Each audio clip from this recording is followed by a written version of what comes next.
Hi, it's me Christina Kadlawon. For today's video, nandito nga pala kami sa 7-Eleven. Kasama ko nga pala kapatid ko na si Kulot. Ayaw ko nga sana pumasok dito sa 7-Eleven. Kaya nga lang nangungulit itong kapatid ko na si Kulot. Sabi ko nga sa kanya, anong gagawin natin sa 7-Eleven? Sabi nga niya, basta pupunta tayo sa 7-Eleven. Syempre, pinagbigyan ko itong kapatid ko na si Kulot. Pagpasok nga niya sa 7-Eleven, nakita nga niya yung malaking salamin. Eh syempre, ang ginawa niya, picture-picture siya kasi nakikita lang daw niya sa Facebook ito. Kaya nagpipicture din siya sa salamin ng 7-Eleven. Sabi ko nga sa kapatid ko, ano ba meron dyan sa salamin na yan? Sabi nga ng kapatid ko, wala lang, picture-picture lang ako. So eto na nga, naghahanap na nga siyang makakain niya. Sabi nga niya, yan daw ang gusto niya, cheesy. Sabi ko nga sa kanya, wag yan, ang laki-laki naman yan, mahilig ka talaga sa chicheria. Iwasan mo talaga ang mga chicheria. Magkakaroon ka ng UTI sa kain mo na chicheria. Nag-iisip pa nga itong kapatid ko kung anong kakainin niya. Sabi ko nga sa kanya, uwi na lang tayo. Sabi nga niya, mamaya na lang te. Ayun nga lang, ulit ako nakapasok dito sa 7-Eleven. Eto nga, meron na naman siya nakita dito sa rep. Tinatanong nga niya sa akin kung ano ito. Eto nga yung nakita niya, layon. Sabi ko nga sa kanya, wag yan layon, nakakalasing yan. Ayaw nga niya maniwala, nakakalasing itong layon na to. Kaya kinuha niya pa talaga. Binabasa pa nga ng kapatid ko kung ano ito. Tawang-tawa nga siya nung nabasa niya may nakalagay na bear. Sabi pa nga niya, bear pala to. Akala ko kung anong laman nito. O diba, ayaw mo kasi maniwala, nakakalasing yan. Tawang-tawa nga itong kapatid ko, di makapaniwala na bear pala ang laman ng layon. Sabi ko nga sa kapatid ko, anong ini-expect mo ang laman niyan? Chocolate?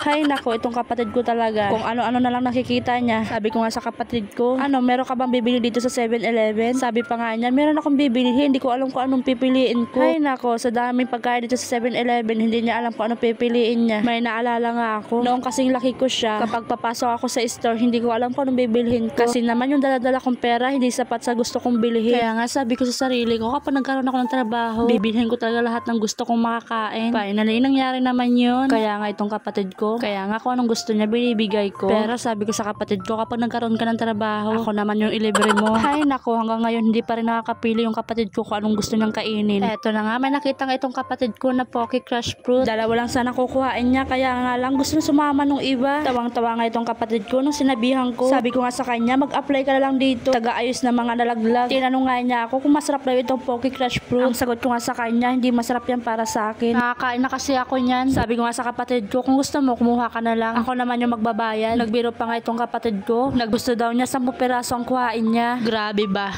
Hindi pa nga niya natitikman, 10 piraso agad ang kuhain niya. Nagbago nga ang isip ng kapatid ko. Hindi na daw siya kukuha ng Pocky Crush Fruit. Sabi ko nga sa kanya, kumuha ka na, baka masarapan ka. Ako kasi ayaw ko nang kainin yan kasi nga natikman ko na. Hindi naman tayo parehas ng panlasa eh. Syempre magkaiba tayo ng panlasa. Eto na nga, may nakuha na nga itong kapatid ko, Presto na biskwit. Gusto niya nang kainin pero hindi pa bayad. Baka mamaya pa kami uuwi kasi di pa to nakakapili itong kapatid ko. Dumating kami dito alas 10, uwi kami alas 5 ng hapon. Nandito na naman siya sa mga chocolate. May nakita na naman siya. Gusto daw niya ng chocolate dairy milk. Sabi ko nga sa kapatid ko, gusto mo pala yan, kuhain mo na. At eto na nga, pumili rin ako habang pumipili siya. May nakita ko dito. Eto nga yung kinakain ko dati at ngayon nakita ko ulit dito. Etong Goya Almonds Chocolate. Ang sarap nito, promise. Dati mahilig ako sa mga chocolate. Pero ngayon hindi na ako halos mahilig sa chocolate. Kasi nga naman malapit na maubos itong mga ngipin ko. Dati kompleto pa mga ngipin ko. Pero ngayon nabawasan na ng 6. Ngayon lang ulit ako kakain ng chocolate. Biglang nawala nga itong kapatid ko sa tabi ko. Nandito lang pala siya. Gusto daw niyang kumain ng donut. Alala ko tuloy itong donut nung bata pa kami. Mag-story time muna ako. Nung mga bata pa kami, itong gustong-gusto namin kainin itong donut na to. Wala kasing donut dito sa amin. Malayo din kami sa bayan dati. Sa bundok pa yung bahay namin nung maliliit pa kami. Tapos yung tatay namin dati, nagtatrabaho pa sa Maynila. Kapag uwi na yung tatay namin, nagtatanong siya sa amin kung anong gusto namin pasalubong. Sabi namin sa tatay namin, gusto namin ng Dunkin Donut. Noong nakarating na yung tatay namin sa bahay, tuwang-tuwa kaming lahat kasi nga may pasalubong kaming Dunkin Donut. Sarap na sarap kami sa Dunkin Donut. Kasi nga naman, minsan lang kami nakakatikim ng donut. Kaya ayun, kapag aalis yung tatay namin, pupunta ng Manila, kapag uuwi, alam na ng tatay ko kung anong gusto namin pasalubong. Walang iba kundi ang donut. Hindi kami nagsasawa sa donut. Makakatikim ulit kami ng donut after 3 months ng tatay ko sa Manila. Wala kasing donut dito sa bayan namin. Pero ngayon, nagtatrabaho pa rin yung tatay namin. Kaya nga lang, hindi na donut ang pasalubong sa amin. Isang balding biskwit na ang pasalubong sa amin. By the way, dito ko na lang tatapusin ang aking video. See you next vlog. Bye-bye!